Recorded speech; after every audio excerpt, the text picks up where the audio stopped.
اعوذ باللہ من الشیطان الرجیم بسم اللہ الرحمن الرحیم۔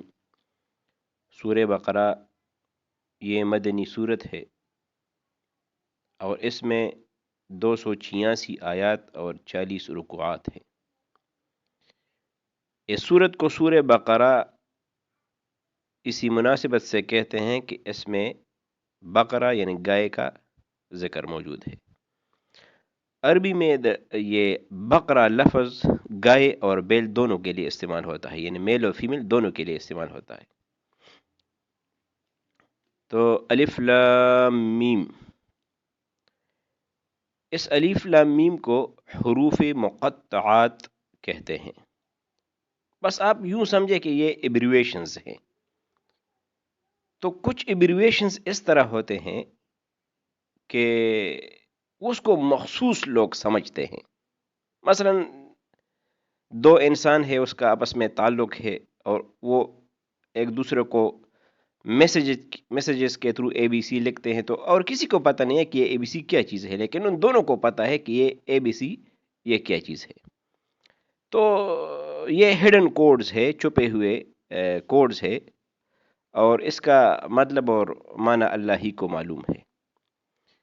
اب سوال یہ ہے کہ نبی مہربان صلی اللہ علیہ وسلم کے دور میں مشرکین نے یا یہودیوں نے، یعنی آپ صلی اللہ علیہ وسلم کے خلاف جو لوگ تھے، ان مخالفین میں سے کس نے بھی یہ اعتراض نہیں کیا کہ یہ بے معنی حروف کیسے ہیں جو تم صورتوں کے ابتدا میں لاتے ہو۔ اور نہ یہی سوال صحابہ نے پوچھا ہے، کوئی کسی بھی روایت میں یہ بات منقول نہیں ہے کہ انہوں نے نبی کریم صلی اللہ علیہ وسلم سے ان کے معنی پوچھے ہوں۔ یہ کیوں؟ یہ اس لیے کہ یہ اس طرح کے حروف مقطعات یہ زمانہ جاہلیت میں جو کلام تھا، شعر و شاعری یا اس کے جو خطیب و شعراء تھے، اس کے کلام میں اس طرح کے اسلوب ملتے ہیں۔ ان کے کلام میں یہ حروف مقطعات رائج تھے۔ تو مطلب وہ اس کو پتہ تھا کہ اس کا مطلب یہ اس طرح ہوتے ہیں کہ دو آدمی اس کو سمجھتے ہیں، باقی اس کو سمجھنے والے نہیں ہوتے۔ تو بہرحال الف لام میم یہ حروف مقطعات ہے۔ ذالک الکتاب لا ریب، یہ کتاب جو ہے لا ریب، اس میں کوئی شک نہیں، یہ اللہ کی کتاب ہے، اس میں لا نہیں ہے، ریب کوئی شک و شبہ۔ تو اس میں اس کی فصاحت میں شک نہیں ہے، اس کی بلاغت میں شک نہیں ہے، اس کی پیشن گوئیوں میں شک نہیں ہے، اور یہ دنیا کے لیے ایک کھلا چیلنج ہے، اس میں شک نہیں ہے، اور رہتی دنیا تک یہ چیلنج قائم رہے گا، اور یہ رہتی دنیا تک قرآن زندہ معجزہ ہے، اس میں بھی شک نہیں ہے۔ تو قرآن میں کوئی شک نہیں ہے۔ اب جو لوگ شک کرتے ہیں وہ کیوں کرتے ہیں؟ تو اس کی مثال آپ یوں سمجھے کہ ایک بندہ ہے، اس کو بخار چڑھا ہوا ہے، اور اس کو وہ میٹھے چیزوں کو بھی کڑوا سمجھتا ہے۔ اب یہ میٹھا چیز جو ہے، اس میں میٹھا پن موجود ہے، لیکن بخار کی وجہ سے یہ میٹھا پن محسوس نہیں کر سکتا، یہ بیماری ہے اس میں۔ تو اسی طرح جو لوگ قرآن میں شک کرتے ہیں، اس میں شک پیدا کرتے ہیں، یہ اس کی دلوں کی بیماری ہے، منافقت ہے اس میں، قرآن اور رسول کے مخالف ہے، اس لیے وہ قرآن میں شک کرتے ہیں، حالانکہ اس میں کوئی شک نہیں۔ فیہ، اس کتاب میں، اور یہ کیا ہے؟ ہدن، یہ کتاب ہدایت ہے، للمتقین، پرہیزگاروں کے لیے جو اللہ سے ڈرنے والے ہیں۔ تو اب کچھ لوگ سوال کرتے ہیں کہ جب قرآن ہدایت ہے متقین کے لیے، تو دوسرے لوگ کس طرح فائدہ اٹھائیں گے؟ تو اس طرح نہیں ہے۔ سورہ بقرہ میں اللہ فرماتے ہیں کہ ہدل للناس، یہ لوگوں کے لیے ہدایت ہے، یہ عالمین کے لیے ہدایت ہے۔ البتہ جو متقین ہے تو اس کو متقین لوگ اس کے خطاب کو، اس کے وعظ و نصیحت کو بہت جلد قبول کرتے ہیں۔ اب متقین کون ہے؟ الذین یؤمنون، متقین وہ لوگ ہیں، متقی لوگ وہ لوگ ہیں، یؤمنون جو ایمان لاتے ہیں، بالغیب، بغیب پر۔ اب غیب وہ چیز ہے، یا غیب سے مراد وہ حقیقتیں ہیں جو انسان کے حواس سے پوشیدہ ہے، اور کبھی براہ راست اور کبھی بھی براہ راست عام انسان کے تجربہ و مشاہدہ میں یہ نہیں آتی۔ مثلا خدا کی ذات و صفات، ملائکہ، وحی، جنت، دوزخ وغیرہ، یہ چیزیں ہم اپنی سینس سے محسوس نہیں کر سکتے، تجربہ سے محسوس نہیں کر سکتے۔ ان حقیقتوں کو بغیر دیکھے ماننا، اس پر اعتماد کرنا جو نبی نے ہم کو خبر دی ہے، اس کو ایمان بالغیب کہتے ہیں۔ بہت سی چیزوں پہ ہم ڈیلی لائف میں ایمان بالغیب رکھتے ہیں۔ مثال کے طور پر بجلی کے تاروں میں بجلی ہے، اب یہ ایمان بالغیب ہے، کس نے یہ بجلی محسوس کی ہے، دیکھی ہے اپنے آنکھوں سے۔ اچھا، ہم الیکٹران پہ یقین رکھتے ہیں کہ الیکٹران موجود ہے، اب الیکٹرانز کو کس نے اپنی آنکھوں سے دیکھا ہے؟ شاید ایک آدھ پرسنٹ سائنس کے طالب علموں یا سائنسدانوں نے دیکھا ہو، لیکن ایک جمع غفیر اکثر سائنس کے اسٹوڈنٹس اس نے الیکٹران دیکھے نہیں ہے، اور پھر بھی اس کا پکا ایمان ہے کہ الیکٹران موجود ہے۔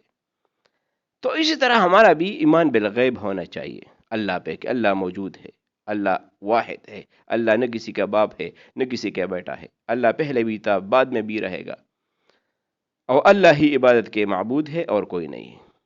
وَيُقِيمُونَ الصَّلَاةَ، اور قائم کرتے ہیں نماز قائم کرتے ہیں یہ لوگ۔ ہاں، اس طرح نہیں کہ کبھی پڑھتے ہیں کبھی نہیں پڑھتے، بس آٹو پلے اور پارو پلے نماز ہے، نماز کی نیت باندھ لی اور بس سلام، ختم ہو گیا، یہ نماز اس طرح نہیں ہے، اس کو قائم کرتے ہیں، نماز کو قائم رکھنا۔ اب اس کو قائم آپ کس طرح رکھیں گے؟ آپ دل و دماغ سے نماز پڑھیں، آپ سمجھ کے نماز پڑھیں، آپ سوچ رہے کہ میں نماز کے لیے کھڑا ہوں، کس کے سامنے کھڑا ہوں؟ کم از کم یہ خیال ذہن میں ہونا چاہیے کہ اللہ مجھے دیکھ رہا ہے، کم از کم اللہ مجھے دیکھ رہا ہے، ایک ہڈن کیمرہ لگا ہوا ہے، میری ریکارڈنگ ہو رہی ہے، اور یہ وہ چیز ہے جس کے بیس پہ میری قبر کی زندگی، محشر کی زندگی اور جنت اور دوزخ کا فیصلہ ہوگا۔ اب یہ وہ قیمتی چیز ہے نماز، جس کے ساتھ ہم نے بہت عجیب رویہ رکھا ہے۔ اب نماز ہی کے بیس میں ہماری نجات ہے، قبر میں، محشر میں، جنت اور دوزخ کے فیصلے میں، لیکن ہم اس کو کس طرح پڑھتے ہیں؟ اس کو کس طرح پڑھنا چاہیے تو ہم کس طرح پڑھتے ہیں، یہ آپ فیصلہ خود کر لیں۔ وَمِمَّا رَزَقْنَاهُمْ يُنْفِقُونَ، اور جو رزق ہم نے اس کو دیا ہے اس سے خرچ کرتے ہیں، جو رزق ہم نے ان کو دیا۔ یہ بہت عجیب الفاظ ہے، یعنی اپنے رزق سے نہیں، انسان کے ساتھ اپنا رزق کدھر ہے؟ جو رزق ہم نے ان کو دیا ہے۔ ایک حدیث قدسی ہے مسلم شریف میں، اس میں اللہ فرماتے ہیں، بہت لمبی حدیث ہے، کہ تمام کے تمام انسان جو ہے یہ ننگے تھے سوائے اس کے جس کو میں نے کپڑے دیے ہیں، تو اے انسانوں مجھ سے کپڑے مانگو۔ تمام کے تمام انسان بھوکے تھے سوائے اس کے جس کو میں نے کھانا دیا ہے، تو اے انسانوں مجھ سے کھانا مانگو، میں تمہیں کھانا دے دوں گا۔ اور تمام کے تمام انسان یہ پیاسے تھے سوائے اس کے جس کو میں نے پانی دیا ہے، تو انسانوں مجھ سے پانی مانگو۔ مطلب حدیث کا یہ ہے کہ ایچ اینڈ ایوری تھنگ مجھ سے مانگو، میں دوں گا۔ وَمِمَّا رَزَقْنَاهُمْ يُنْفِقُونَ، جو میرے دیے ہوئے۔ دیکھو، انسان کے ساتھ اپنا کچھ بھی نہیں ہے، یہ سب رب کا دیا ہوا ہے۔ اب پھر رب ہم سے مطالبہ کرتا ہے کہ میں نے جو رزق تم کو دیا ہے اس سے خرچ کر لو۔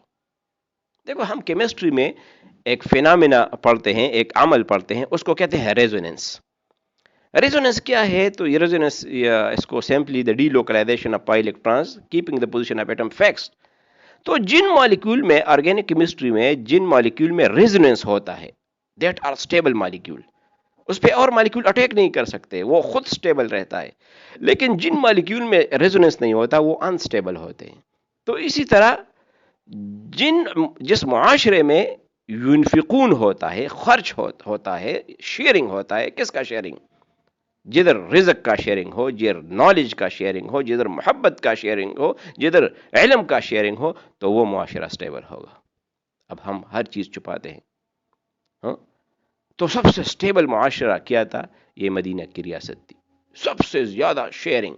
ایک صحابی بکری ذبح کرتا ہے اور پھر اس کا سر جو ہے ایک پڑوسی کو دیتا ہے، وہ اپنے پڑوسی کو دیتا ہے، وہ پھر نیکسٹ پڑوسی کو، نیکسٹ کو، نیکسٹ کو، نیکسٹ کو، حتیٰ کہ وہی بکری کا سر جو ہے ہیڈ وہ اپنے ہی گھر میں پہنچ جاتا ہے. تو دیٹ واز کمپلیٹ شیئرنگ. یہ مکمل شیئرنگ تھا اس معاشرے میں. تو کتنا سٹیبل تھا. اللہ کرے کہ یہی شیئرنگ ہمارے معاشرے میں بھی آ جائے. والذین یؤمنون، جو ایمان رکھتے ہیں، بما انزل، اس قرآن پہ، الیک، جو تمہاری طرف نازل کیا گیا ہے، وما انزل من قبلک، ان کتابوں پہ بھی ایمان رکھتے ہیں جو تم سے پہلے نازل کی گئی ہے، وبالآخرۃ ہم یوقنون، اور آخرت پہ یقین رکھتے ہیں. تو آخرت پہ یقین یہ چٹی شرط ہے مومن کے لیے. تو آخرت ایک جامع لفظ ہے جس کا اطلاق بہت سے عقائد کے مجموعے پر ہوتا ہے. تو آخرت پر یقین یہ ہے کہ یہ انسان اس دنیا میں غیر ذمہ دار نہیں ہے، بلکہ اپنے تمام اعمال کے لیے خدا کے سامنے جواب دہ ہے. اس کو کہتے ہیں وبالآخرۃ ہم یوقنون. آخرت پر یقین کے لیے یہ پوائنٹ نمبر 1 کہ انسان سوچے کہ میں غیر ذمہ دار نہیں ہوں، بلکہ میرے جتنے افعال ہے، اعمال ہے، مجھے اللہ کے سامنے جواب دہ ہونا ہے.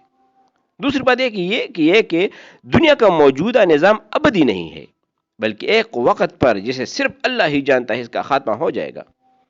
تیسری بات یہ کہ اس عالم کے خاتمے کے بعد اللہ ایک دوسرا عالم بنائے گا، اور اس میں پوری نوع انسانی کو جو ابتدا سے لے کے قیامت تک زمین پر پیدا ہوئی تھی بیک وقت دوبارہ پیدا کرے گا، اور سب کو جمع کر کے ان کے اعمال کا حساب لے گا، اور ہر ایک کو اس کے کیا کا پورا پورا بدلہ دے گا. اولئک علی ھدی من ربہم، ایسے لوگ اپنے رب کی طرف سے راہ راست پر ہے. واولئک ھم المفلحون، اور وہی فلاح پانے والے ہیں. فلاح ایسی کامیابی جو کامل و مکمل ہے، جس کے بعد کوئی خواہش باقی ہی نہیں رہتا. اور ایسی حقیقی کامیابی تو صرف جنت میں ہی ممکن ہے، کیونکہ دنیا میں تو پیغمبروں کی بھی ہر خواہش پوری نہیں ہوئی. اللہ تعالیٰ مجھے آپ کو قرآن پر عمل کرنے کی توفیق دے. واخر دعوانا الحمدللہ رب العالمین.